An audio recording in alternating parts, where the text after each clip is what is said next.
good afternoon, good evening, good afternoon, whichever one it is.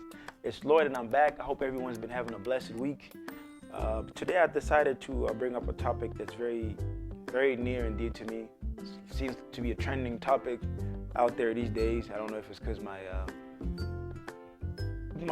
research is something that social media tends to hack with the third-party sales. Uh, Self-soothing, path to self-soothing. Why is this important? Self-soothing is basically being able to self-heal yourself. Like when you recharge, you're able to recharge on your own. You don't need an external charger to be plugged into you for you to recharge, basically. Why is this important? Self-soothing is important because if you can't find peace within yourself and you can't heal yourself, you'll be relying on other people to do that for you. And that means in the absence of another person in your life, you are not able to do that. And that can be very detrimental in your life as a person, because as we grow old as adults, we're meant to be able to become more independent, also interdependent. So the difference between those two is independent means self, developing yourself to become better. Interdependent is basically being networks, interdependency on each other as people, because we're creatures of community as human beings. We feel more complete when we're around others because we're able to share our skills, integrate our skills, and all these other things. And then on top of that, one other thing that it's meant to be avoided is codependency. Codependency is very bad. And codependency comes from not being able to find self-healing within yourself, because then you'll be relying on another person to bring you peace. And I have an analogy that goes like, as people sometimes we expect one person to come with a full glass and fill our empty glass, forgetting about the other person's glass. So what about the other person? They've basically given all they got to us and we've given them nothing. So there's no exchange of energy. There's no growth for the other.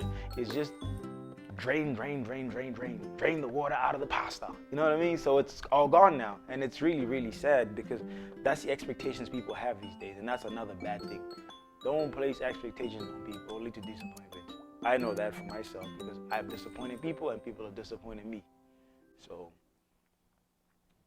speaking on this specific topic, um, it's it's helped me a lot in the realization of spiritual consciousness, mental consciousness, and emotional consciousness. These are things that we all think we know half the time, but we're not really fully aware of them in a deeper level. So, for instance, emotional consciousness is something that I've struggled with it for the longest time because um, I realized that so I have the topics on here, so I have to keep on looking. Old age strikes early sometimes for some of us.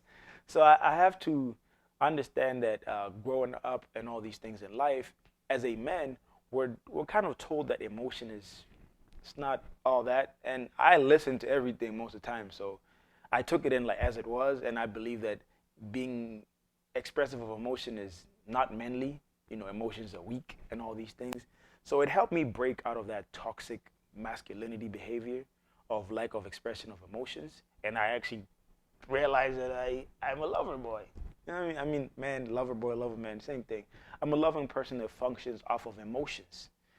So that's why some of my friends are like, dude, you know, why are you fighting yourself? I never understood that till recently. Now, when I was like, oh, this makes sense.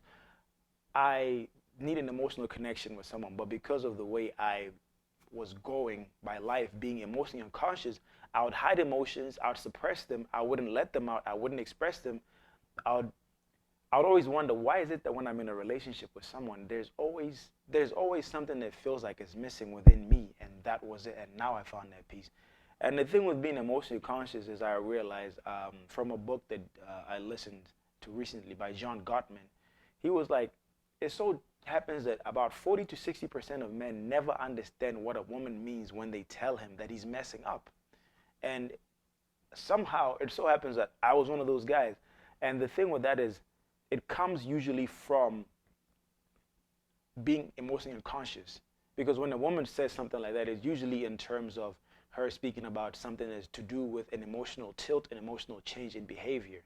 And as men, we tend to not understand that because we're logical creatures. We kind of miss the logic. We don't catch the logic in there. We're just like, okay, so what are you talking about here? And it's like, okay, you're losing it, or something of that sort, which is something that tends to be very bad because then it creates a resentment, it creates tension that shouldn't even be there.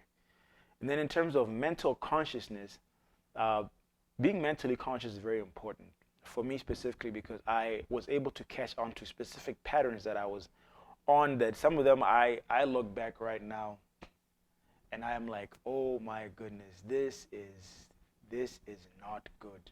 No, no, no, no. And I think about it, I'm like, oh man, you're really unconscious. Because there's some things that you do that you ask yourself, why did I even do these things? But me being mentally unconscious stems from, repeatedly going through so much hurt and so much pain over and over again to the point whereby it just puts you into a sleep. You become part of the walking dead. And that stuff is not fun because you miss so many things in life. And, you have points and times where somebody can tell you something 100 times and you heard it, but you didn't process it because it just came and it bounced off the walls of your brain. You heard it, it just bounced off the walls of your edge. It's just boom, boom, and that's it. That's mental unconsciousness. So I'm glad that I was able to get to that point where I'm like, wow, I'm mentally conscious now.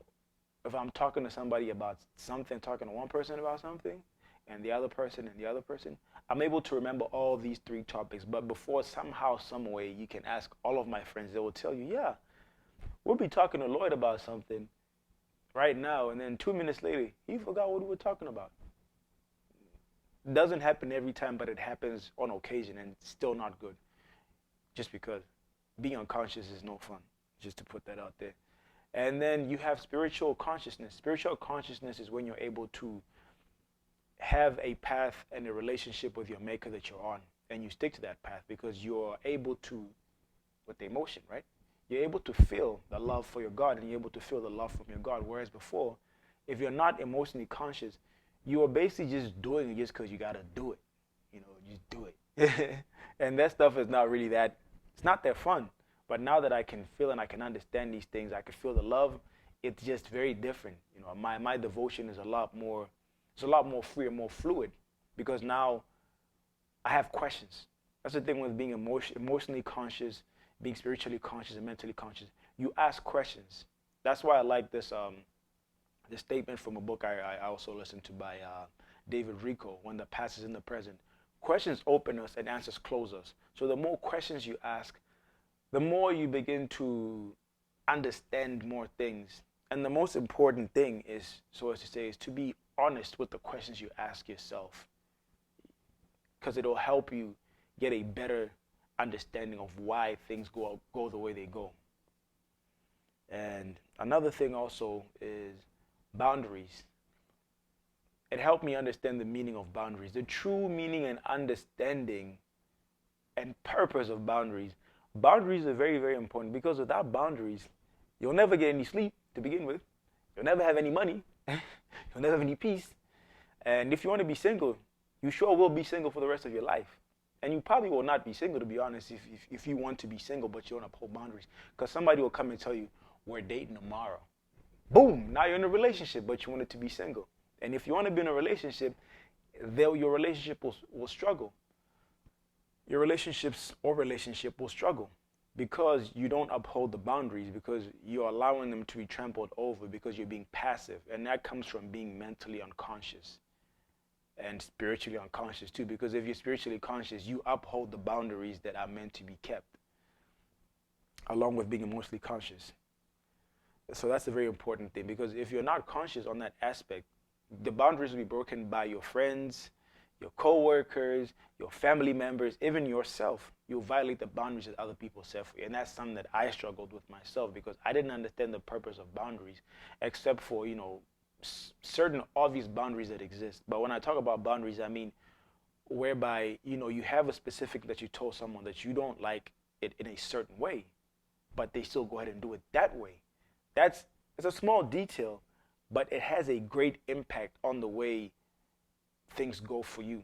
Because if it's not respected, you can imagine how things can change. Like when your teacher tells you, okay, look guys, you're supposed to submit your homework at 10 p.m.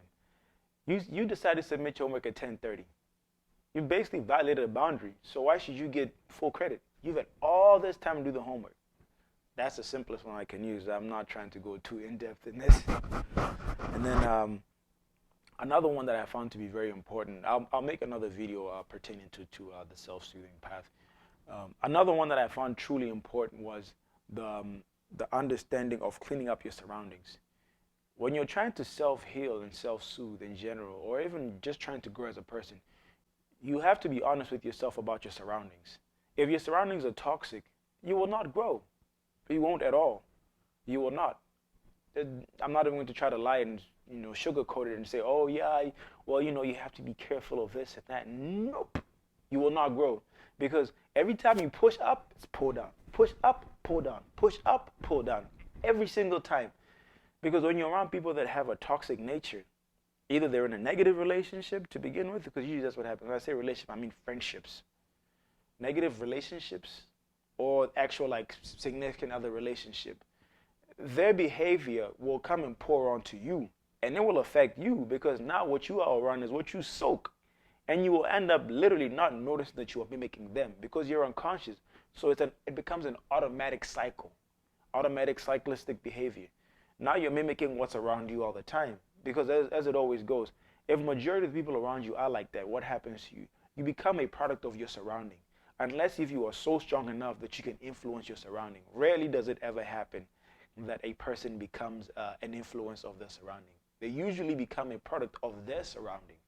So with that being said, you have to be aware of yourself, be aware of these patterns that you're caught up in that keep on repeating themselves. And it can be drinking unnecessarily, going out all the time, being in a cycle of bad relationships, and you keep on asking yourself, why am I in all these things? Why am I in these relationships? Why do I keep on repeating? It's always something that you have to ask yourself and be honest with yourself about. The moment you're honest with yourself about these things, you'll be able to kind of see the light. But the thing is, when you see the light, your company that you keep around you is what will either get you to the light, or if your company is always in the dark, you're going to walk into the dark and you will fall into another pit hole. Boom, back to sleep. Just like that. Nice and easy. And it's not fun, believe me. It is not fun falling back asleep, because time goes by. Time doesn't wait for you to wake up and say, oh, my goodness, I'm up now, I'm up. No, time keeps going no matter what. And that's the beautiful part and the painful part of life. So with that being said, I'll make sure to make another video. If you haven't subscribed, please go ahead and subscribe. I'll make sure to make a second and possibly a third video on the path of self-soothing. I'll make sure to add some topics up. Upcoming topics will be about mental independence, the right kind of questions to ask yourself, most of the causes that cause these patterns of cyclistic, toxic, repetitive patterns that are just destructive for every person, or any person, to be honest. Thank you very much. Please go ahead and subscribe. Have a wonderful, blessed day.